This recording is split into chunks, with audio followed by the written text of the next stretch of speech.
Hello everyone, welcome to this session.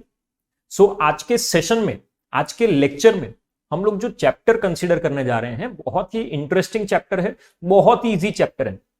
But याद रखना, इस चैप्टर में कुछ मिसकंसेप्शंस भी है। तो आज हम वो सारे मिसकंसेप्शंस क्लियर कर देंगे। देखते हैं कि ये चैप्टर में है क्या आखिर। सो हमारा जो चैप्टर है, चैप्टर का नाम है मार्केटिंग कॉन्सेप्ट्स एंड फंक्शंस। मतलब इस पूरे चैप्टर के अंदर हम लोग मार्केटिंग के कॉन्सेप्ट्स और उसके फंक्शंस पढ़ने वाले हैं। भाई सबसे पहले तो हम लोग ये डिस्कस करेंगे कि मार्केटिंग का मीनिंग क्या होता है, मार्केटिंग का मतलब क्या होता है। फिर हम लोग देखेंगे उसके फीचर्स क्या होते हैं, उसके ऑब्जेक्टिव्स क्या होते हैं और उसके इंपॉर्टेंस क्या होते हैं। And most important, difference between marketing and selling. Students को यही नहीं पता कि दोनों में डिफरेंस क्या है, तो डिफरेंस देखेंगे मार्केटिंग का और सेलिंग का। और फाइनली लास्ट में सबसे इंपॉर्टेंट टॉपिक हम लोग जो देखने जा रहे हैं इस चैप्टर का, वो है फंक्शंस ऑफ मार्केटिंग। भाई मार्केटिंग के 13 इंपॉर्टेंट फंक्शंस है, बहुत इंपॉर्टेंट है बोर्ड एग्जाम के पॉइंट ऑफ व्यू से, वो तो सबको याद होने ही चाहिए कंपल्सरीली। तो चैप्टर स्टार्ट करते हैं। सबसे पहले हम लोग चैप्टर का मीनिंग देखेंगे। मार्केटिंग के मीनिंग की बात करते हैं। देखिए, जब हम लोग मार्केटिंग के मीनिंग की बात करते हैं, सबसे पहले हमको मार्केट का मतलब पता होना चाहिए। नॉर्मली मार्केट का मतलब क्या होता है? A place where buyer and seller meet. जहां पे भी बायर और सेलर मिलते हैं, ट्रांजेक्शन करते हैं, उसको हम लोग क्या बोलते हैं? मार्केट बोलते हैं। तो यहां पे देखते हैं, the term market is used to refer to a place where the buyers and sellers meet to effect the purchase and sales. जहां पे बायर और सेलर मिलेंगे वहां पे ट्रांजेक्शन होने वाला है। एक सेल्स ट्रांजेक्शन होगा और दूसरा परचेज ट्रांजेक्शन होगा। But in real sense, the term market means the sum total of environment in which the resources, activities, and attitude of the buyer and the seller affect the demand for the product and service. Buyers and sellers may make the transaction on telephone, internet, and other means of communication. भाई एक चीज याद रखना, real life में market का मतलब ये नहीं है कि फिजिकल प्लेस का होना जरूरी है, प्लेटफॉर्म का होना जरूरी है। अगर प्लेटफॉर्म है तो डेफिनेटली हम लोग ट्रांजेक्शन कर सकते हैं परचेज और सेल्स का, सी फॉर एग्जांपल टेलीफोन के through, see for example internet के थ्रू, या ऐसा कोई भी मीडियम हो सकता है। बायर और सेलर का होना जरूरी है, प्रोडक्ट और सर्विस का होना जरूरी है, और प्लेटफॉर्म का होना जरूरी है। आप लोग अगर अमेजोन से या फ्लिपकार्ट से कोई प्रोडक्ट परचेज करते हो तो वो भी मार्केट है। क्यों? प्लेटफॉर्म भी है, बायर और सेलर भी है, और प्रोडक्ट भी है। तो हम लोग याद रखेंगे, रियल लाइफ में physical place is not important, platform is important. तो सबसे पहले तो मार्केट का मतलब क्लियर होना चाहिए। अब हम लोग थोड़ा सा आगे बढ़ते हैं। अब यहां पे हमको अलग अलग तरह के मार्केट देके रखे हैं। भाई कौन से तरह के मार्केट होते हैं?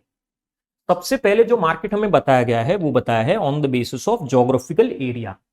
ज्योग्राफिकल एरिया के बेस पे चार अलग अलग तरह के मार्केट होते हैं। सर कौन से चार मार्केट? सबसे पहले लोकल मार्केट। जब हम लोग लोकल मार्केट की बात करते हैं, ये ऐसा मार्केट है जो बेसिकली एकदम छोटा सा मार्केट है, हमारे घर के आसपास होता है ना। See for example fruits and vegetable seller जो होते हैं, फ्रूट्स वेजिटेबल मिल्क हमारे घर के आसपास मिल रहा है, ये लोकल मार्केट है, सब्जी मंडी और वो सारी चीजें। दूसरा होता है भाई रीजनल मार्केट। रीजनल मार्केट नाम से ही पता चलता है, रीजन कवर करता है, मतलब पूरा स्टेट कवर करता है। से फॉर एग्जांपल ये जो प्रोडक्ट है वो पूरे स्टेट तक जाने वाला है। से फॉर एग्जांपल गुजराती बुक्स। भाई गुजराती बुक्स कहां तक सेल होगी? गुजरात तक सेल होगी नॉर्मली, उसका मार्केट गुजरात तक लिमिटेड है।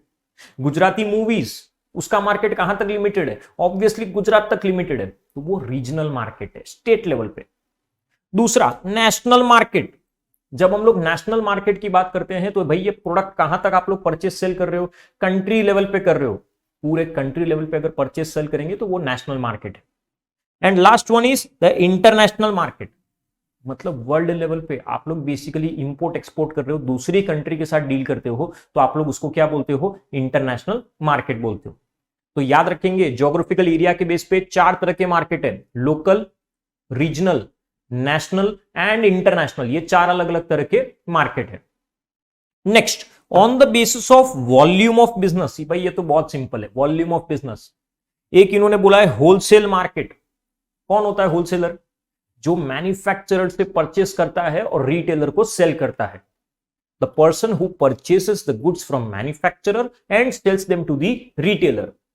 दूसरी चीज याद रखना, होलसेलर बहुत लिमिटेड वेराइटी में डील करते हैं, बहुत ज्यादा वेराइटी नहीं होती है, बहुत स्पेशलाइज्ड गुड्स है, लिमिटेड है, और उसी में वो लोग क्या करने वाले हैं? डील करने वाले हैं।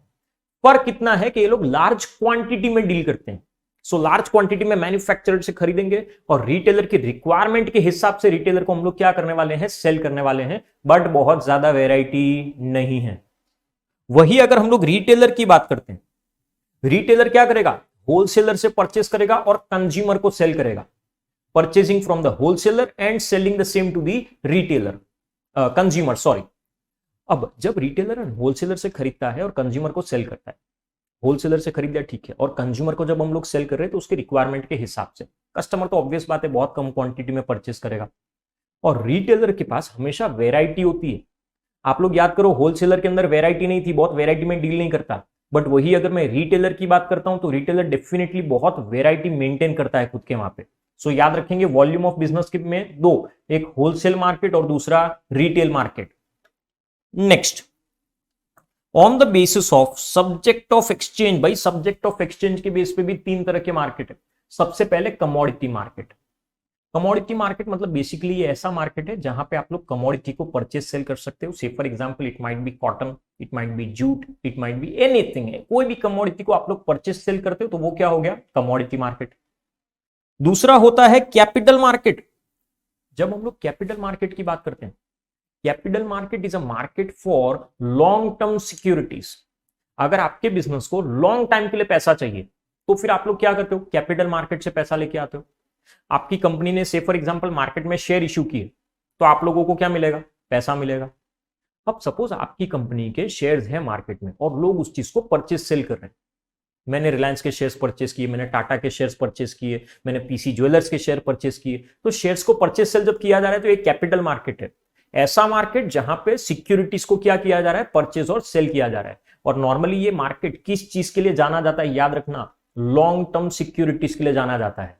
और इस कैपिटल मार्केट का मेन रेगुलेटर कौन है, SEBI, that is securities and exchange board of India, जो सब कुछ रेगुलेट करता है। वही अगर मैं मनी मार्केट की बात करता हूं, भाई कैपिटल मार्केट में क्या बोला था, market for long term securities, तो मनी मार्केट में क्या बोलूंगा, market for short term securities. Normally company को अगर एक साल के लिए पैसा चाहिए ना तो वो लोग मनी मार्केट से पैसा लेके आते हैं। मनी मार्केट के इंस्ट्रूमेंट्स होते हैं जैसे ट्रेजरी बिल है, कॉमर्शियल पेपर है, सर्टिफिकेट ऑफ डिपॉजिट है। जैसे कैपिटल मार्केट में शेयर डिबेंचर था ना, वैसे यहाँ पे treasury bill, commercial paper, certificate of deposit है। उसी चीज को लोग शायद क्या कर सकते हैं, परचेस सेल कर सकते हैं, तो वो मनी मार्केट है। भाई कैपिटल मार्केट में मेन रेगुलेटर कौन था, सेबी। तो मनी मार्केट में मेन रेगुलेटर कौन होगा, RBI, that is Reserve Bank of India. Next, on the basis of position of buyer and seller. भाई बायर और सेलर के बेस पे अगर ट्रांजेक्शन की बात करते हैं तो तीन तरह के मार्केट है, प्राइमरी, सेकेंडरी एंड टर्मिनल। सबसे पहले प्राइमरी मार्केट। भाई प्राइमरी मार्केट का मतलब है ये ऐसा मार्केट है जहां पे हम लोग मैन्युफैक्चरर से परचेस करके किसको सेल करेंगे, रिटेलर को, purchasing from the manufacturer and selling them to the wholesaler, sorry, manufacturer से खरीद के कहां पे बेचेंगे हम लोग, होलसेलर को। अगर सेकेंडरी की बात करता हूं तो होलसेलर से कहां पे बेचेंगे, रिटेलर को।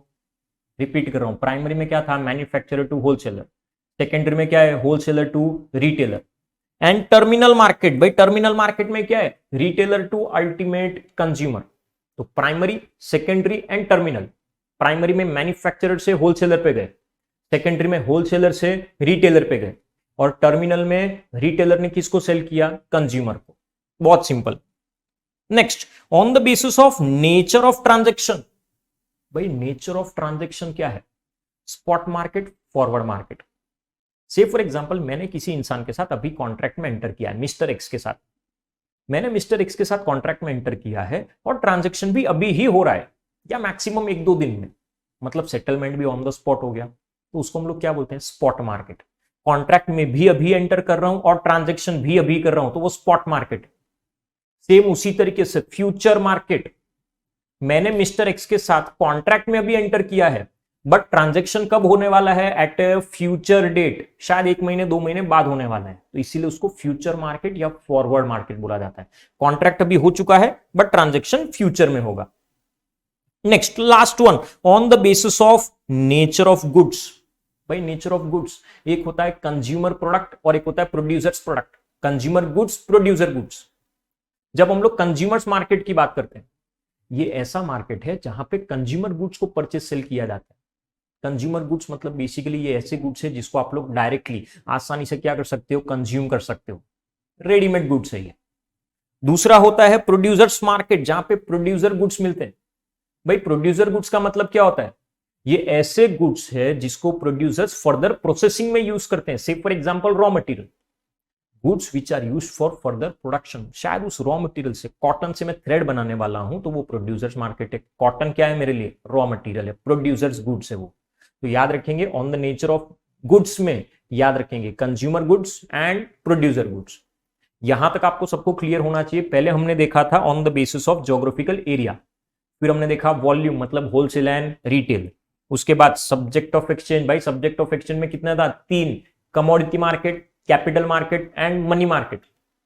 Position of buyer and seller, primary secondary and terminal. Primary में मैन्युफैक्चरर से होलसेलर, सेकेंडरी में होलसेलर से रिटेलर, टर्मिनल में रिटेलर से consumer. On the basis of nature of transaction that is spot and future, and on the nature of goods सबसे easy consumer goods and producer goods. तो यहां तक आपको सबको क्लियर होना चाहिए। यहां पे हमारा कॉन्सेप्ट मार्केट का थोड़ा सा क्लियर होना चाहिए, आप सबको एक बेसिक आइडिया आना चाहिए। अब जब हम लोग मार्केट की बात करते हैं वो तो चलो पता चल गया। अब मार्केटिंग, भाई चैप्टर का नाम ही क्या है, मार्केटिंग। बहुत सारे स्टूडेंट्स है ना मार्केटिंग को और एडवर्टाइजिंग को कंफ्यूज करते हैं। किसी को पूछो ना व्हाट इज मार्केटिंग, बोलता है सर एडवर्टाइजिंग। गलत। भाई एडवर्टाइजिंग बहुत अलग चीज है। Advertising is a part of marketing. Advertisement में आप लोग क्या कर रहे हो, आपके प्रोडक्ट के बारे में कस्टमर को बता रहे हो, बस खत्म। जबकि मार्केटिंग की अगर मैं बात करता हूं तो हर वो एक्टिविटी जो आप लोग परफॉर्म कर रहे हो प्रोडक्ट को प्रोड्यूसर से कंज्यूमर तक पहुंचाने के लिए, उसको हम लोग क्या बोलेंगे, marketing. All the activities that direct the flow of goods and services from the producer to the consumer. भाई प्रोड्यूसर से कंज्यूमर तक के लिए जो भी एक्टिविटी मैंने परफॉर्म की उन सबको मार्केटिंग बोलता हूं। ब्रांडिंग है, पैकेजिंग है, लेबलिंग है, प्राइसिंग है, ये सब कुछ किसका पार्ट है, मार्केटिंग का पार्ट है। अब जब हम लोग मार्केटिंग के मीनिंग को कंसीडर करें, मार्केटिंग का मीनिंग तो पता चल गया भाई, हर वो एक्टिविटी जो परफॉर्म की गई है प्रोडक्ट को प्रोड्यूसर से कंज्यूमर तक पहुंचाने में। तो अब मार्केटिंग के कुछ फीचर्स देखते हैं, जिसमें सबसे पहले बोला है कस्टमर फोकस्ड। भाई मार्केटिंग क्या है, कस्टमर फोकस्ड है। हमारा पूरा फोकस कस्टमर के ऊपर है, कस्टमर सेटिस्फैक्शन के ऊपर है। मैं मार्केटिंग इसीलिए करता हूं ताकि मैं अपने कस्टमर को सेटिस्फाई कर सकूं, ताकि नेक्स्ट टाइम वो कस्टमर हमारी ही कंपनी का प्रोडक्ट क्या करे, परचेज करे। Next one, integrated process. भाई मार्केटिंग क्या है, इंटीग्रेटेड प्रोसेस है। हर एक डिपार्टमेंट से इंटरकनेक्टेड है, चाहे वो फाइनेंस हो, चाहे वो परचेज हो, चाहे वो सेल्स हो, हर डिपार्टमेंट से। इस बार मार्केटिंग में हमने सोचा है हम लोग इतनी एक्सट्रीम लेवल पे मार्केटिंग करेंगे, सब कुछ है, बट पहले जाके फाइनेंस डिपार्टमेंट से पूछो क्या वो उतना फंड एलोकेट करेगा हमारे डिपार्टमेंट को। प्रोडक्शन वाले को पूछो कि क्या वो उतना प्रोडक्ट बनाने वाला है पहले। तो हर एक डिपार्टमेंट कहीं ना कहीं क्या है, इंटरलिंक्ड है। Next, creative. हम लोग अगर मार्केटिंग की बात करें तो मार्केटिंग बहुत क्रिएटिव चीज है, जिसमें टाइम यूटिलिटी क्रिएट होती है, प्लेस यूटिलिटी क्रिएट होती है। प्लेस यूटिलिटी मतलब प्रोडक्ट जहां पे जरूरत है वहां तक पहुंचाना है। टाइम यूटिलिटी मतलब जिस टाइम पे जरूरत है उस टाइम पे पहुंचाना है। तो मार्केटिंग क्या है, बहुत क्रिएटिव एक्टिविटी है, अलग अलग तरह की यूटिलिटी क्रिएट होती है। Next, part of environment. भाई मार्केटिंग भी क्या है, एनवायरमेंट का पार्ट है। हमारे अलग अलग जो फैक्टर्स होते हैं, social factor, legal factor, political factor, technological factor, इन सब फैक्टर्स के साथ साथ ही क्या चलता है, मार्केटिंग का फंक्शन चलता है। तो मार्केटिंग भी पार्ट है एनवायरमेंट का। भाई मार्केट में चेंज आ रहा है तो मार्केटिंग टेक्निक्स में भी शायद क्या आएगा, चेंज आएगा। Next, multidisciplinary. मल्टीडिसिप्लिनरी मतलब ये मार्केटिंग की टेक्निक्स जो है ना, हमने अलग अलग फील्ड से क्या किए, डिराइव किए। सोशियोलॉजी, साइकोलॉजी, एंथ्रोपोलॉजी, बहुत सारी अलग अलग फील्ड्स है जहां से हम लोग ये मार्केटिंग की टेक्निक्स को लेके आ रहे हैं और अलग अलग तरह से हम लोग क्या करते हैं, हमारे प्रोडक्ट की, हमारे बिजनेस की मार्केटिंग करते हैं। And last, pervasive. भाई बहुत सिंपल है, ये तो हमेशा से पढ़ते हैं हम लोग हमारे सब्जेक्ट में, परवेसिव। परवेसिव का मतलब है इट एग्जिस्ट्स एवरीवेयर। बिजनेस हो, नॉन बिजनेस हो, सब जगह पे मार्केटिंग होती है। बिजनेस में मार्केटिंग होती है सर, ये तो पता है। नॉन बिजनेस में कैसे होती है, एक बहुत सिंपल तरीका बताता हूं आपको। पॉलिटिकल पार्टीज जब रैली निकालती है तो वो लोग खुद की मार्केटिंग कर रहे हैं। आपको पता है हम लोग एक आइडिया की भी मार्केटिंग कर सकते हैं। एग्जाम्पल देता हूं, save the tiger, save the girl child, save fuel, save water, ये सब क्या है, आइडिया है। आइडिया की भी क्या हो रही है, मार्केटिंग हो रही है। तो बेसिकली बोला गया है मार्केटिंग क्या है, परवेसिव है, means it exist everywhere. Business non business भाई कोई फर्क नहीं पड़ता, हर जगह पे मार्केटिंग तो होने ही वाली है। नेक्स्ट चलिए, फीचर्स सबको क्लियर हो गए होंगे। अब ऑब्जेक्टिव्स दिए हैं, बट ऑब्जेक्टिव से पहले एक और टॉपिक आपको बता देता हूं। एक बेसिक अंडरस्टैंडिंग हमको होनी चाहिए, difference between marketing and selling. Marketing में और सेलिंग में क्या डिफरेंस है? सबसे पहली चीज, सेलिंग है ना ट्रेडिशनल कॉन्सेप्ट है, पहले के टाइम में फॉलो होता था। मार्केटिंग मॉडर्न कॉन्सेप्ट है, मॉडर्न अप्रोच है जो आज के टाइम में फॉलो होता है। तो याद रखना फर्स्ट पॉइंट, सेलिंग क्या है, ट्रेडिशनल कॉन्सेप्ट है, मार्केटिंग क्या है, मॉडर्न कॉन्सेप्ट है। जब हम लोग सेलिंग की बात करते हैं तो वहां पे इंटेंशन है प्रॉफिट कमाना, मार्केटिंग की बात करते हैं तो वहां पे भी इंटेंशन है प्रॉफिट कमाना। तो सर डिफरेंस क्या हुआ? सेलिंग के अंदर प्रोडक्ट बेच के प्रॉफिट कमाता हूं, रिपीट कर रहा हूं, सेलिंग के अंदर हम लोग क्या कर रहे हैं, प्रोडक्ट को बेच के प्रॉफिट कमा रहे हैं। वही अगर मार्केटिंग की बात करते हैं, मार्केटिंग में कस्टमर को सेटिस्फाई करके प्रॉफिट कमाना है, कस्टमर सेटिस्फेक्शन इंपॉर्टेंट है। प्रोडक्ट का सेल होना तो ठीक है, वो तो सेकेंडरी पार्ट है, दोनों में प्रॉफिट कमाएंगे, एक में प्रोडक्ट बेच के और दूसरे में कस्टमर को सेटिस्फाई करके। थर्ड पॉइंट, सेलिंग कब स्टार्ट होती है? प्रोडक्ट बनने के बाद। प्रोडक्ट बन चुका है, अब मैं सेल करने वाला हूं। बट मार्केटिंग कब स्टार्ट होती है? Even before production. भाई प्रोडक्ट बनने से पहले ही मार्केटिंग शुरू कर दी। कैसे? कस्टमर को पूछो, उनकी रिक्वायरमेंट पता करो, सर आपको कैसा प्रोडक्ट चाहिए, वैसा प्रोडक्ट हम लोग बनाएंगे और फिर वैसे प्रोडक्ट को सेल करेंगे। तो याद रखेंगे selling starts before production. So basically selling जो है वो कब स्टार्ट हो रही है? After production. और मार्केटिंग जो है वो कब स्टार्ट हो रही है? Before production. तो वो चीज क्लियर होनी चाहिए। नेक्स्ट, सेलिंग की अगर हम लोग बात करते हैं तो सेलिंग क्या हो रहा है? बेसिकली प्रोडक्ट बेचा, सेलिंग खत्म, सेलिंग एंड हो जाता है, खत्म, कोई और कुछ नहीं। वही अगर मैं मार्केटिंग की बात करता हूं तो हम लोग याद रखेंगे कि मार्केटिंग के अंदर प्रोडक्ट बेचने के बाद भी मार्केटिंग चालू रहती है। सर कैसे? बहुत सिंपल है, कस्टमर का रिव्यू लो। ऐसा होता है ना, बहुत बार कंपनी से कॉल आता है, सर आपको हमारी सर्विस कैसी लगी, आप उसको रेटिंग दो। तो ये सब क्या है? Basically after sale service provide करो। ये सब क्या है? मार्केटिंग का पार्ट है। सेलिंग खत्म हो जाती है प्रोडक्ट सेल करने के साथ, बट मार्केटिंग नहीं। भाई जब तक आपने प्रोडक्ट सेल किया तब तक तो ठीक, प्रोडक्ट बेचने के बाद भी आप लोग कंटिन्यूस बेसिस पे क्या करने वाले हो? मार्केटिंग करने वाले हो। चार डिफरेंस बताया मैंने आपको। सेलिंग क्या था? ट्रेडिशनल कॉन्सेप्ट था, मार्केटिंग मॉडर्न कॉन्सेप्ट है। दूसरा, दोनों में प्रॉफिट कमाते हैं, बट सेलिंग में प्रोडक्ट बेच के, तो मार्केटिंग के अंदर कैसे? तो मार्केटिंग में कस्टमर को सेटिस्फाई करके। थर्ड, सेलिंग कब स्टार्ट होती है? After production. मार्केटिंग कब स्टार्ट होता है? Before production. And last point, selling complete हो जाती है, प्रोडक्ट सेल किया, सेलिंग खत्म, बट मार्केटिंग नहीं, it continues even after the sale of the product. तो ये बेसिक डिफरेंस क्लियर होना चाहिए, difference between marketing and selling. चलिए अब कुछ ऑब्जेक्टिव्स देख लेते हैं। सबसे पहले ऑब्जेक्टिव ऑफ मार्केटिंग में पहला, कस्टमर सेटिस्फेक्शन। भाई हम लोग मार्केटिंग क्यों करते हैं? बहुत सिंपल रीजन है, कस्टमर को सेटिस्फाई करना हमारा प्राइमरी ऑब्जेक्टिव ही वो है। Right type of product and services at the right time at the right price. सही जगह पे सही प्रोडक्ट मिलना चाहिए, सही प्राइस पे मिलना चाहिए, अपने आप कस्टमर क्या हो जाएगा? सेटिस्फाई हो जाएगा। दूसरा, प्रॉफिटेबिलिटी। ऑब्वियस बात है, हम लोग बिजनेस कर रहे हैं, भाई हमारा बिजनेस है ना, इकोनॉमिक इंस्टीट्यूशन है, पैसों के लिए काम कर रहे हैं। आज अगर हमारे बिजनेस को प्रॉफिट नहीं होगा तो क्या हमारा बिजनेस कभी सर्वाइव कर पाएगा? इम्पॉसिबल। बट याद रखना, ये प्रॉफिट कैसे कमाओगे? अभी अभी मैंने डिफरेंस में बताया था, बाय कस्टमर सेटिस्फेक्शन। कस्टमर्स को सेटिस्फाई करो, प्रॉफिट अपने आप आपको मिलेगा ही मिलेगा। Next, coordination and integration. भाई कोऑर्डिनेशन और इंटीग्रेशन, अभी अभी मैंने फीचर्स में भी बताया था कि सभी डिपार्टमेंट इंटीग्रेटेड है, marketing, finance, purchase, production, sales, सब डिपार्टमेंट। आपको मार्केटिंग करनी है, आपने बोला मैं एक्सटेंसिवली मार्केटिंग करूंगा, 10,000 यूनिट बेच के दिखाऊंगा।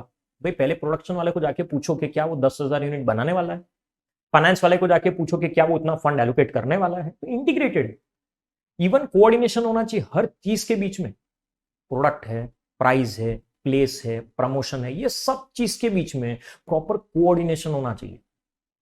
And next, last one is service to the society. भाई मार्केटिंग में हमारा मेन इंटेंशन क्या होता है? सोसाइटी को सर्व करना, means providing good quality product at lower price. भाई रीजनेबल प्राइस पे अच्छी क्वालिटी के प्रोडक्ट या सर्विस प्रोवाइड करेंगे तो अच्छी बात है, सोसाइटी में लोगों का स्टैंडर्ड ऑफ लिविंग क्या होने लगेगा? बढ़ने लगेगा। तो जब हम लोग ऑब्जेक्टिव्स की बात करते हैं, 4 ऑब्जेक्टिव, सबसे पहले कस्टमर सेटिस्फेक्शन, दूसरा प्रॉफिटेबिलिटी, तीसरा coordination and integration, and fourth one service to the society. Next, चलिए अब इंपॉर्टेंस देखते हैं। अगर आप लोगों को है ना फीचर्स पता है, ऑब्जेक्टिव्स पता है, तो इंपॉर्टेंस तो बहुत इजी हो जाएंगे। भाई मार्केटिंग क्यों इंपॉर्टेंट है? सबसे पहले बोल रहे हैं फाउंडेशन ऑफ बिजनेस। भाई हमारे बिजनेस का फाउंडेशन ही वो है। आज एक चीज सोच के देखो, आप लोग कुछ भी करो, मार्केटिंग के बिना कभी बिजनेस चलता है क्या? पॉसिबल ही नहीं। मुझे प्रोडक्ट बेचना है अगर, तो मार्केटिंग करनी पड़ेगी। पहले मुझे कस्टमर को बताना पड़ेगा कि भाई ये प्रोडक्ट है जो मैंने बनाया है और वो मैं मार्केट में क्या करना चाहता हूं, सेल करना चाहता हूं। इसी की मदद से हम लोग प्रॉफिट अर्न करेंगे और हमारा बिजनेस क्या कर सकता है, सर्वाइव कर सकता है। दूसरा, सोर्स ऑफ रेवेन्यू। भाई एक मार्केटिंग ही ऐसी एक्टिविटी है जिसकी वजह से हमको इनकम मिलती है। आज आप एक चीज सोच के देखो, purchase department, production department, research department, ये सब डिपार्टमेंट में खर्चा ही हो रहा है। क्या पैसा लेके आ रहा है कोई? नहीं। एक मार्केटिंग डिपार्टमेंट ऐसा है जो प्रोडक्ट को बेचने पे फोकस कर रहा है, प्रोडक्ट को बेच के पैसा कमाएगा और वही पैसा दूसरे डिपार्टमेंट्स को फिर मिल सकता है। तो यही एक डिपार्टमेंट है मार्केटिंग डिपार्टमेंट, जो क्या कर रहा है, रेवेन्यू अर्न करके दे रहा है हमको। Next, satisfaction of customer need. भाई ये तो स्टार्टिंग से ही पढ़ रही। मार्केटिंग में सबसे इंपॉर्टेंट क्या होता है? कस्टमर को सेटिस्फाई करना।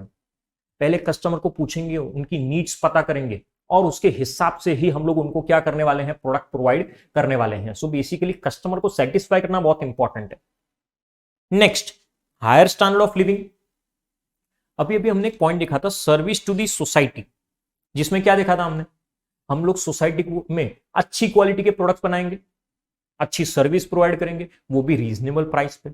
अगर रीजनेबल प्राइस पे भाई मैं प्रोवाइड करता हूं तो लोगों का स्टैंडर्ड ऑफ लिविंग क्या होगा, बढ़ने लगेगा। तो वही पॉइंट आप लोग देख सकते हो, कहां पे आ रहा है, यहां पे आ गया, higher standard of living, providing good quality products and service at reasonable price. लोगों का स्टैंडर्ड ऑफ लिविंग क्या होगा, बढ़ेगा। Next, gainful employment. मार्केटिंग की वजह से आज के टाइम में एम्प्लॉयमेंट अपॉर्चुनिटी, बहुत सारे लोगों को यहां पे जॉब अपॉर्चुनिटी मिल जाती है। अलग अलग मार्केटिंग एजेंसीज है, एडवर्टाइजिंग एजेंसीज है, उस सब में बहुत अच्छी इनकम है। लोग मार्केटिंग में इतनी अच्छी सैलरी अर्न कर रहे हैं, अच्छी बात है। एम्प्लॉयमेंट अपॉर्चुनिटी, लाखों लोगों को मार्केटिंग में जॉब मिल रही है। Next, development of the nation. भाई नेशन का डेवलपमेंट आता है। आप लोग एक चीज समझो, मार्केटिंग की वजह से ना डिमांड बढ़ रही है, मतलब कंजम्पशन बढ़ रहा है तो डिमांड बढ़ रही है, डिमांड बढ़ रही है तो प्रोडक्शन बढ़ रहा है, प्रोडक्शन बढ़ रहा है तो इन्वेस्टमेंट बढ़ रहा है। बेसिकली हमारी कंट्री का डेवलपमेंट हो रहा है because everything is boosting up, whether it is demand, production और इन्वेस्टमेंट। भाई सब कुछ बढ़ते जाएगा तो कंट्री अपने आप क्या होते जाएगी, डेवलप होते जाएगी। And last one, basis for decision making. भाई मार्केटिंग में ना सबसे इंपॉर्टेंट है डिसीजन लेना। कौन सा प्रोडक्ट बनाना है, कब बनाना है, कैसे बनाना है, कौन बनाएगा, ये सब कुछ, what to produce, how to produce, when to produce, सब कुछ आ जाता है। तो बेसिकली मार्केटिंग की मदद से हम लोग बिजनेस के अंदर अलग अलग डिसीजंस लेते हैं कि किस तरीके से प्रोडक्ट को बनाने वाले हैं। तो ये हमारे इंपॉर्टेंस हो गए भाई, importance of marketing. I hope आप सबको चैप्टर यहां तक क्लियर हुआ होगा। मार्केटिंग के ऑब्जेक्टिव्स और इंपॉर्टेंस क्लियर होने चाहिए सबको। क्लियर है? चलिए तो फंक्शंस देखते हैं, फंक्शंस ऑफ मार्केटिंग। और स्टूडेंट्स याद रखना, बहुत इंपॉर्टेंट कॉन्सेप्ट है फंक्शंस ऑफ मार्केटिंग। चलो एक एक फंक्शन देखते जाते हैं। सबसे पहला फंक्शन है बाइंग एंड असेंबलिंग। जब हम लोग बाइंग एंड असेंबलिंग की बात करते हैं, इसको 2 पार्ट में डिवाइड करते हैं। पहले बाइंग वाला पार्ट देखते हैं। भाई बाइंग का मतलब क्या होता है, बहुत सिंपल है, किसी भी चीज को परचेज करना, whether it is raw material, components और फिनिश्ड गुड्स, एनीथिंग। भाई किसी भी चीज को हम लोग क्या कर रहे हैं, परचेज कर रहे हैं। जब हम लोग परचेस करते हैं तो एक तो हम लोग कॉस्ट का ध्यान रखते हैं, भाई हो सके उतनी कॉस्ट क्या होनी चाहिए, कम होनी चाहिए। और परचेस करते टाइम हमें ध्यान रखना है, बहुत सारे अलग अलग मोड्स अवेलेबल है हमारे पास प्रोडक्ट को परचेस करने के लिए। सबसे पहला ऑप्शन हमारे पास जो होता है वो होता है परचेस थ्रू इंस्पेक्शन। भाई इंस्पेक्शन के थ्रू भी प्रोडक्ट को परचेस कर सकते हैं। मुझे कोई पर्टिकुलर प्रोडक्ट परचेस करना है, लॉट परचेस करना है, मैं सेलर के वहां पे जाके पूरे लॉट का पर्सनल एग्जामिनेशन करूंगा और उसके बाद ही प्रोडक्ट परचेस करूंगा। बट याद रखना, अगर आप लोग पूरे लॉट का एग्जामिनेशन करने जाते हो पर्सनली वहां पे, तो ये मेथड थोड़ा सा टाइम कंज्यूमिंग हो जाता है और थोड़ा सा एक्सपेंसिव हो जाता है। So basically purchase through inspection में आप पूरे के पूरे लॉट को क्या करने वाले हो, एग्जामिन करोगे और उसके बाद ही प्रोडक्ट को परचेस करोगे। But the method is expensive and time consuming. भाई दूसरा ऑप्शन भी अवेलेबल है, परचेज बाय सैंपल, प्रोडक्ट का सैंपल देख के। पहले वाले में क्या बोला, पूरा का पूरा लॉट में इंस्पेक्ट कर रहा था, इस बार लॉट नहीं, थोड़ा सा इंस्पेक्शन करने वाले हैं, सैंपल देखने वाले हैं। जैसे कि मैं आपको बोलता हूं, अगर हम लोग राइस या व्हीट परचेस करने जाते हैं, अगर हमें 25 kg भी परचेस करना है ना, तो हम लोग थोड़ा सा राइस या व्हीट हाथ में लेके चेक करते हैं उसकी क्वालिटी को। हमने सैंपल देखा और सैंपल के बेस पे डिसाइड कर लिया कि ठीक है भाई, ये पूरा लॉट भिजवा देना। सैंपल के बेस पे आपने पूरा प्रोडक्ट क्या कर लिया, परचेस कर लिया, लॉट परचेस कर लिया। Next, purchase by description, by description के बेस पे भी प्रोडक्ट को खरीदा जाता है। मैंने प्रोडक्ट को देखा नहीं है, सिर्फ सेलर ने प्रोडक्ट मुझे समझाया है, डिस्क्राइब किया है, और उसके बेस पे मैंने प्रोडक्ट क्या कर लिया, परचेस कर लिया। And last one, purchase by grade, grading के बेस पे भी प्रोडक्ट को परचेस कर सकते हैं। ग्रेडिंग नॉर्मली कहां पे होती है, स्टैंडर्डाइज्ड गुड्स में। स्टैंडर्डाइज्ड गुड्स है, ब्रांडेड गुड्स है, बिना देखे करे भी हम लोग आसानी से प्रोडक्ट को क्या कर सकते हैं, परचेस कर सकते हैं। ये तो बात थी बाइंग की। एक होता है असेंबलिंग। असेंबलिंग का मतलब है आपने प्रोडक्ट ऑलरेडी खरीद लिया है, बस आप उसको अलग अलग जगह से एक जगह पे लेके आ रहे हो, इकट्ठा कर रहे हो एक जगह पे। अब जब हम लोग असेंबलिंग की बात करते हैं, उसके कुछ बेसिक एडवांटेजेस है, दो चार एडवांटेज देख लेते हैं। First one, it reduces the cost of transportation and handling as the goods can be handled and transported in large quantity. भाई हमारी कॉस्ट कम हो जाती है, क्योंकि हम लोग एक ही जगह पे सब कुछ ले आएंगे। हैंडल करना इजी हो जाता है, क्योंकि सब गुड्स एक ही जगह पे है, और यहां से मैं फिर क्या करने वाला हूं, प्रोडक्ट को सेल करने वाला हूं। Next, it permits the large scale selling as the orders can be executed in bulk. भाई बल्क में अगर मुझे ऑर्डर एग्जीक्यूट करना है, प्रोडक्ट बेचना है, पॉसिबल है। उसका रीजन है, मैंने सब कुछ असेंबल कर लिया है, मेरे पास से ऑलरेडी। कितना भी बड़ा ऑर्डर आए, मैं आसानी से उसको क्या कर दूंगा, एग्जीक्यूट कर दूंगा। Next, it reduces the cost of storage and warehousing. Storage cost कम हो जाती है, वेयर हाउसिंग की कॉस्ट कम हो जाती है। उसका सबसे बड़ा रीजन है, अलग अलग जगहों पे बहुत सारे स्टोरेज मेंटेन करना, वेयर हाउस मेंटेन करना। इससे अच्छा एक ही जगह पे मैं स्टोरेज रखूं, वेयर हाउस के, भाई हाँ यहीं पे ही हम लोग सब गुड स्टोर करेंगे। अच्छी बात है, कॉस्ट क्या हो रही है, कम हो रही है। Next, it facilitates financing on the large scale. भाई लार्ज स्केल पे अगर सपोज करो हम लोगों को फाइनेंसिंग करनी है, फाइनेंस लेके आना है, सब कुछ है, अच्छी बात है, आसानी से लेके आ सकते हो, क्योंकि प्रोडक्ट ये सब आप लोग एक ही जगह पे लेके आ रहे हो। तो बेसिकली क्या है कि फाइनेंसिंग वाला पार्ट थोड़ा सा इजी हो जाता है, फंड रेस करना भी इजी हो जाता है हमारे लिए। Next, it widens the market and enables the producer to secure higher price. पूरा स्टॉक मैंने अच्छा खासा मेरे वहां पे मेंटेन करके रखा है, लार्ज क्वांटिटी में मेंटेन करके रखा है। अब मुझे अगर सेल करना है तो भाई मैं सेल कर सकता हूं उसको आसानी से, और चाहूं तो थोड़ा बहुत ज्यादा भी चार्ज कर सकता हूं। रियल लाइफ में अगर मेरे पास ज्यादा क्वांटिटी है तो मैं ज्यादा चार्ज नहीं करता हूं, बट ठीक है, इन्होंने बोला है। It facilitate standardisation and grading. अगर आप लोग एक ही जगह पे प्रोडक्ट को लेके आ जाते हो, आप लोग शायद उसके अंदर ग्रेडिंग कर सकते हो, आप लोग शायद उसको स्टैंडर्डाइज्ड प्रोडक्ट बना सकते हो कि भाई यूनिफॉर्म क्वालिटी, एक ही जगह पे ले आया, अब मैं यूनिफॉर्म क्वालिटी की जो भी चीजें हैं उसको एक साइड कर दूंगा। तो स्टैंडर्डाइजेशन और ग्रेडिंग भी पॉसिबल है। And it regularizes the supply over a period as the trader can adjust the supply according to the demand. भाई डिमांड में जैसे जैसे चेंज आएगा ना, ट्रेडर वैसे वैसे अपने सप्लाई में चेंज कर सकता है, एडजस्टमेंट कर सकता है, क्योंकि उसके पास तो लॉट है, बल्क में है, असेंबल कर चुका हूं यहां पे। मार्केट में डिमांड चेंज होगी, कोई बात नहीं भाई, मैं अपने सप्लाई में भी क्या करूंगा, चेंज कर दूंगा।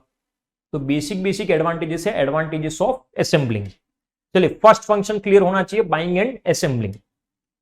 Second function, selling and distribution. जब हम लोग सेलिंग की बात करते हैं, selling is a heart of marketing. भाई मार्केटिंग में सबसे इंपॉर्टेंट क्या होता है, सेलिंग, प्रोडक्ट को बेचना। बिजनेस शुरू हुआ उस दिन से सोच रहा हूं कि मुझे प्रोडक्ट को बेचना है, प्रोडक्ट को ट्रांसफर करना है, और सामने मुझे क्या मिलना चाहिए, पैसा मिलना चाहिए। और अगर मुझे प्रोडक्ट को बेचना है तो याद रखना, मुझे कस्टमर्स को कन्विंस करना पड़ता है, persuading the customers to purchase, to buy the product. ये तो बात हो गई सेलिंग की, के प्रोडक्ट को बेच रहे हैं। भाई प्रोडक्ट को बेचते टाइम एक और चीज का ध्यान रखेंगे, डिस्ट्रीब्यूशन का। कौन से डिस्ट्रीब्यूशन चैनल या कौन सी मार्केटिंग चैनल यूज करने वाले हैं हम लोग, manufacturer, wholesaler, retailer, agent, customer, basically कौन सी चैनल फॉलो करने वाला हूं, बीच में होलसेलर, रिटेलर सब होंगे या नहीं होंगे, वो सारी चीजें। तो डिस्ट्रीब्यूशन चैनल इंपॉर्टेंट है, याद रखना। सेकंड फंक्शन है selling and distribution. Next one, transportation. भाई ट्रांसपोर्टेशन की बात की है, प्रोडक्ट को एक जगह से दूसरी जगह पे पहुंचाना है। प्रोडक्ट को अगर एक जगह से दूसरे जगह पहुंचाते हैं ना, तो एक यूटिलिटी क्रिएट होती है, जिसको हम लोग बोलते हैं प्लेस यूटिलिटी। प्लेस यूटिलिटी का मतलब है कि जिस जगह पे प्रोडक्ट्स की जरूरत है उस जगह पे हम लोग प्रोडक्ट्स को क्या करने वाले हैं, पहुंचाने वाले हैं। बेसिकली जो बैरियर था ना, डिस्टेंस का जो बैरियर था, उस बैरियर को हम लोग क्या कर चुके हैं, रिमूव कर चुके हैं with the help of transportation. Transportation में बहुत सारे मोड अवेलेबल है हमारे पास, रेलवेज है, रोडवेज है, एयरवेज है, वाटरवेज है, बहुत सारे तरीके। बट याद रखना आपको सिलेक्ट करना होगा कि कौन सा मोड है, और वो भी डिपेंड करता है बहुत सारे फैक्टर्स पे। सपोज करो अगर टाइम बहुत इंपॉर्टेंट फैक्टर है, आपको अर्जेंट कोई चीज पहुंचानी है, तो आप वाटरवेज यूज नहीं कर सकते। अगर सपोज बल्कि गुड्स है तो सिर्फ वाटरवेज यूज करना पड़ेगा। अगर प्रीशियस गुड्स है, डायमंड है, ज्वेलरी, ऐसा कुछ है, तो एयरवेज बेटर है। तो अलग अलग फैक्टर्स कंसीडर करो और उसके बाद आप लोग मोड ऑफ ट्रांसपोर्ट को क्या करोगे, सिलेक्ट करोगे। Next, storage and warehousing. भाई स्टोरेज और वेयर हाउसिंग इंपॉर्टेंट है। आप लोग गुड्स को क्या करने वाले हो, स्टोर करने वाले हो। वेयर हाउस में रखता हूं कि भाई प्रोडक्ट बन चुका है, ठीक है, बट क्या आज की आज सेल हो जाएगा, नहीं। तो प्रोडक्शन और कंजम्पशन के बीच में जो गैप है ना, तब तक गुड्स क्या रहने वाले हैं, स्टोर रहने वाले हैं। कहां पे, वेयर हाउस पे। कौन सी यूटिलिटी क्रिएट हो रही है भाई, टाइम यूटिलिटी क्रिएट हो रही है कि प्रोडक्ट को हम लोग स्टोर करेंगे प्रोडक्शन से लेके कंजम्पशन तक। और याद रखना वेयर हाउस में भी अलग अलग तरह के वेयर हाउस होते हैं, प्रोडक्ट पे डिपेंड करता है। जनरल वेयर हाउस हो सकता है, कोल्ड स्टोरेज वेयर हाउस हो सकता है, डिपेंड करता है प्रोडक्ट के नेचर पे कि प्रोडक्ट कैसा है, उस हिसाब से गुड्स को क्या किया जाएगा, स्टोर किया जाएगा। याद रखना अभी तक 4 चीजें पढ़ी। First, buying and assembling. Second one, selling and distribution. Third one, transportation. Fourth one, storage and warehousing. 4 point हुए। नेक्स्ट, फिफ्थ फंक्शन भाई, मार्केटिंग रिसर्च। मार्केटिंग रिसर्च का मतलब है आप लोग क्या कर रहे हो, रिसर्च कर रहे हो मार्केट के बारे में, इन्वेस्टिगेशन कर रहे हो कि मार्केट में क्या चल रहा है। बहुत सारी अलग अलग प्रॉब्लम्स है और उन प्रॉब्लम्स को हम लोग क्या करना चाहते हैं, सॉल्व करना चाहते हैं। एक बार डेफिनेशन देखते हैं। It refers to the scientific and systematic investigation. भाई इन्वेस्टिगेशन में बहुत साइंटिफिक और सिस्टमेटिक तरीके से, प्रॉपर तरीके से, into all the phases of marketing so as to find the answers to various marketing problem. भाई जो भी मार्केटिंग की प्रॉब्लम है उसके सॉल्यूशन चाहिए मुझे, इसीलिए तो रिसर्च कर रहा हूं मैं। और ये जो इंफॉर्मेशन कलेक्ट करनी है वो कहां से मिलेगी, it can be from the trade journal, it can be from the consumer association और गवर्नमेंट पब्लिकेशन। जहां से भी मुझे डिटेल कलेक्ट करनी है कर सकता हूं। जर्नल्स हो सकते हैं, कंज्यूमर एसोसिएशन बहुत सारे इंडिया में, गवर्नमेंट की पब्लिकेशन है, मैगजीन है, जिधर से भी, बट रिसर्च करना है हमको, डेटा कलेक्ट करना है। अगर आप लोग मार्केटिंग रिसर्च करते हो तो भाई क्या एडवांटेज है उसके। सबसे पहले, the potential demand for a product और सर्विस कैन बी एस्टिमेटेड। भाई सबसे पहले आप लोग क्या कर सकते हो, डिमांड को एस्टिमेट कर सकते हो। मुझे पता चलेगा कि मैं जिस प्रोडक्ट में डील करने जा रहा हूं, क्या उस प्रोडक्ट की डिमांड है मार्केट में, तो पहले वो देखेंगे। Second, the actual need, the taste and preference of the consumer can be ascertain. भाई एक्चुअल नीड, टेस्ट, प्रेफरेंस को एसर्टेन करना है। मुझे देखना है कि मार्केट में लोगों का टेस्ट एंड प्रेफरेंस क्या है, लोग कैसा प्रोडक्ट प्रिफर करते हैं, वो भी तो पता होना चाहिए ना। Next, new product can be tested before launching them for the sale in the market. Market में मैं सीधा सीधा किसी प्रोडक्ट को लॉन्च करूं, इससे पहले मार्केटिंग रिसर्च करो, थोड़ा सा बेसिक उसको टेस्ट कर लो कि वो प्रोडक्ट सक्सेसफुली मार्केट में जाएगा या फिर नहीं। कुछ लोग अगर उसको अप्रूवल दे देते हैं, सबको अच्छा लगता है, तो फिर आप उसको मार्केट में क्या कर सकते हो, लॉन्च कर सकते हो। Next, new users of the existing product can be found and new market can be developed for the sale. भाई एक चीज याद रखना, आप लोग है ना उसी प्रोडक्ट के लिए नए यूजर्स ढूंढो कि और कौन से लोग हैं जिन पे प्रोडक्ट बेच सकते हैं, और ऐसा कौन सा नया मार्केट है जहां पे इस प्रोडक्ट को बेचना हमारे लिए क्या हो जाएगा, इजी हो जाएगा। The attitude of the customer towards a product can B judged and necessary improvement can be made. भाई कस्टमर का एटीट्यूड देखो कि किसी प्रोडक्ट को लेके कस्टमर का कैसा एटीट्यूड है, और अगर एटीट्यूड थोड़ा भी नेगेटिव है तो शायद प्रोडक्ट में चेंजेस करने पड़े, डिजाइन में, ब्रांड नेम में, पैकेज में, तो वो हम चेंज कर देंगे, कोई इश्यू नहीं है। कस्टमर का एटीट्यूड नोटिस करना है हमको। Next one, the competitive strength and brand image of the product. भाई मेरे कॉम्पिटिटर्स कौन है, वो कितने पावरफुल है, ब्रांड इमेज क्या है, उनकी ब्रांड इमेज क्या है, हमारी ब्रांड इमेज क्या है, वो सब पता होना चाहिए। And last one, the effectiveness of the distribution channel and the advertising media methods. भाई हम लोग जिस तरीके से एडवर्टाइजमेंट करने वाले हैं, टेलीविजन पे, रेडियो पे, न्यूज़पेपर में, वो इफेक्टिव है। डिस्ट्रीब्यूशन चैनल कितनी इफेक्टिव है, मतलब मैन्युफैक्चरर, होलसेलर, रिटेलर, वो कितना इफेक्टिव है, भाई वो भी तो क्लियर होना चाहिए ना हमको। तो ये सब मार्केटिंग रिसर्च के क्या है, एडवांटेजेस है। Next one, product planning and development. भाई हमारा 6th फंक्शन है, ध्यान रखना, प्रोडक्ट प्लानिंग। जब मार्केटिंग डिपार्टमेंट की बात करते हैं ना, तो मार्केटिंग डिपार्टमेंट की रिस्पॉन्सिबिलिटी है कि वो लोग प्रोडक्ट को अच्छे से प्लान करे, अच्छे से डिजाइन करे, टाइम टू टाइम उस प्रोडक्ट के अंदर क्या आना चाहिए, डेवलपमेंट आना चाहिए, बहुत जरूरी है। तो हम लोग ध्यान रखेंगे कब नया प्रोडक्ट आना चाहिए मार्केट में, या फिर एग्जिस्टिंग प्रोडक्ट के अंदर कोई इंप्रूवमेंट आना चाहिए। अगर सपोज कोई प्रोडक्ट चल ही नहीं रहा है, एकदम अनप्रॉफिटेबल है, तो उसको बंद कर दो। तो हम लोग याद रखेंगे प्रोडक्ट प्लानिंग में it is the responsibility of the marketing department to design and develop the right type of product. नए प्रोडक्ट को लॉन्च कर सकते हो, एग्जिस्टिंग प्रोडक्ट में चेंजेस कर सकते हो, और अनप्रॉफिटेबल प्रोडक्ट को बंद कर सकते हो। भाई कोई भी चीज हो सकती है। Next, standardisation and grading. भाई स्टैंडर्डाइजेशन और ग्रेडिंग की बात हो रही है। सबसे पहले स्टैंडर्डाइजेशन। स्टैंडर्डाइजेशन का मतलब क्या होता है, यूनिफॉर्म क्वालिटी, सब प्रोडक्ट एकदम सेम होते हैं। और स्टैंडर्डाइजेशन की वजह से ही आज के टाइम में यूनिफॉर्मिटी के जैसे प्रोडक्ट सेल होता है। Best example McDonald's. मैकडोनल्ड्स में कभी चले जाओ बर्गर खाने, आज आप लोग बर्गर खाने गए, एक महीने बाद बर्गर खाने गए, देखो बर्गर का टेस्ट एकदम सेम होता है, उसका शेप, उसका साइज, उसका कलर, उसका design, everything everything is same. ये स्टैंडर्डाइजेशन है। उस यूनिफॉर्मिटी की वजह से ना वो बर्गर चलता है, उसका पैक करने का तरीका भी एकदम सेम, तब वो चलता है, स्टैंडर्डाइजेशन। और जब मैं ग्रेडिंग की बात करता हूं, तो ग्रेडिंग का मतलब है कि हम लोग है ना बेसिकली सॉर्टिंग का एक प्रोसेस कर रहे हैं, प्रोडक्ट को सॉर्ट कर रहे हैं on the basis of quality. कि भाई सपोज करो हम लोग ऐसा बोलते हैं एप्पल, तो एप्पल को हम लोग क्या कर सकते हैं, सॉर्ट कर सकते हैं कि ये बेस्ट क्वालिटी का, ये मीडियम क्वालिटी का, ये इंफीरियर क्वालिटी का। और ग्रेडिंग के बेस पे आप लोग अलग अलग प्राइस चार्ज कर सकते हो। इंफीरियर है तो कम, मीडियम है तो थोड़ा ज्यादा प्राइस, और बेस्ट क्वालिटी है तो सबसे ज्यादा प्राइस। तो उसको हम लोग क्या बोलेंगे, ग्रेडिंग बोलेंगे, स्टैंडर्डाइजेशन एंड ग्रेडिंग। नेक्स्ट, भाई ये इंपॉर्टेंट है, पैकिंग एंड पैकेजिंग। इसको रीड करेंगे हम लोग कि पैकिंग में और पैकेजिंग में क्या डिफरेंस है। सबसे पहले, packing refers to wrapping, crating, filling और compressing of goods to protect them from spoilage, pilferage, breakage and leakage, and various kinds of goods are placed or packed into appropriate container for the protection and convenient handling। भाई packing का मतलब क्या होता है, packing का मतलब होता है आप लोग प्रोडक्ट को प्रोटेक्ट करना चाहते हो। The intention is to protect the product, protect the product from any kind of spoilage, pilferage, breakage और लीकेज। भाई किसी भी तरह का स्पॉइलेज, ब्रेकेज, पिल्फरेज नहीं होना चाहिए, प्रोडक्ट नहीं बिगड़ना चाहिए बिल्कुल भी। जैसा प्रोडक्ट होगा वैसी पैकिंग करेंगे। सॉलिड गुड्स है तो शायद बॉक्स में पैक करेंगे, लिक्विड गुड्स है तो शायद कंटेनर में पैक करेंगे, कॉटन है तो उसको शायद बेल से हम लोग टाई अप कर देते हैं, बांध देते हैं उसको। प्रोडक्ट कैसा है वो चेक करो, उसके बाद उसकी पैकिंग होगी। दूसरा भाई पैकेजिंग। जब हम लोग पैकेजिंग की बात करते हैं, it involves designing and producing an appropriate package for the product. जब हम लोग पैकेजिंग की बात करते हैं, पैकेजिंग में हमारा फोकस है डिजाइन के ऊपर। भाई अच्छी से अच्छी डिजाइन, एकदम अट्रैक्टिव, आई कैचिंग होना चाहिए।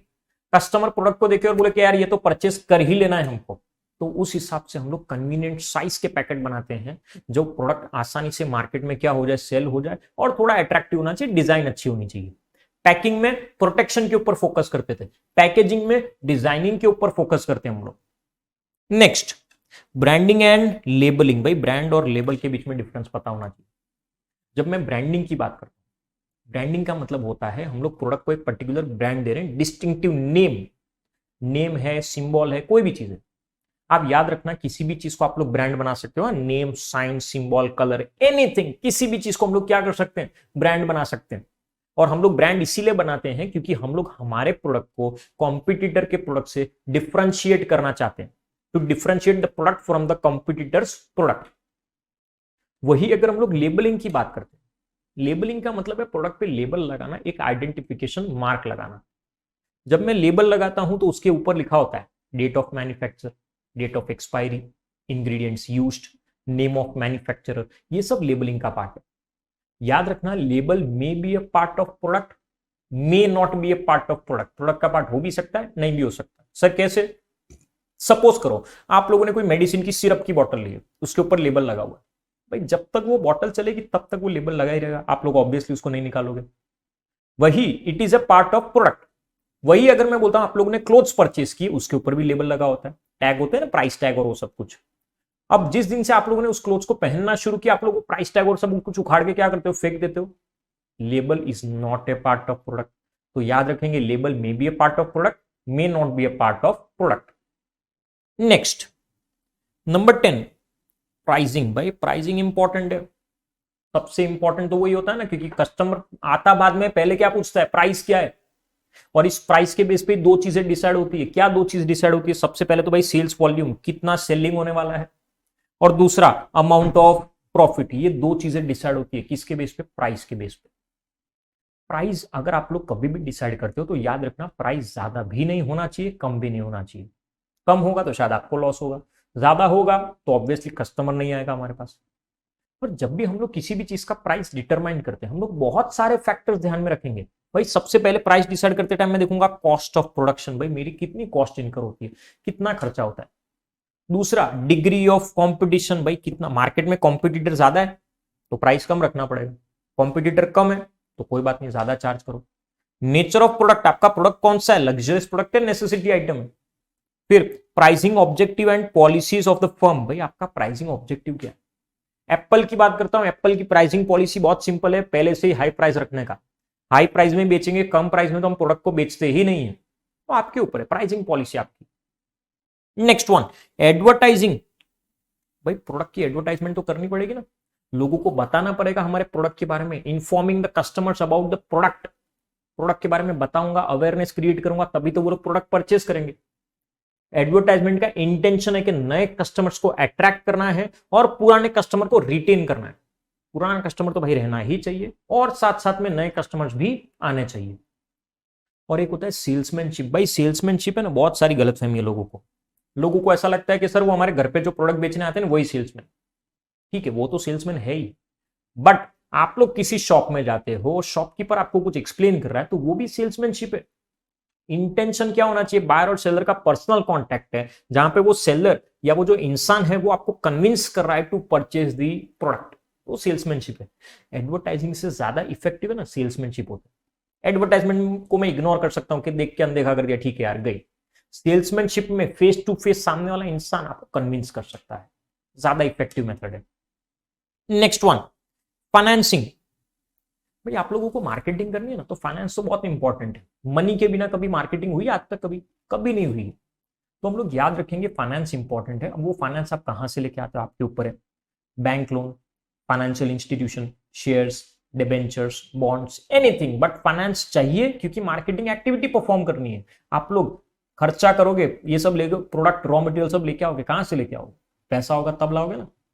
And last one, 13th last finally, risk taking, भाई रिस्क लेना होगा हम लोगों को। हमारा फोकस किस चीज पे? रिस्क पे है।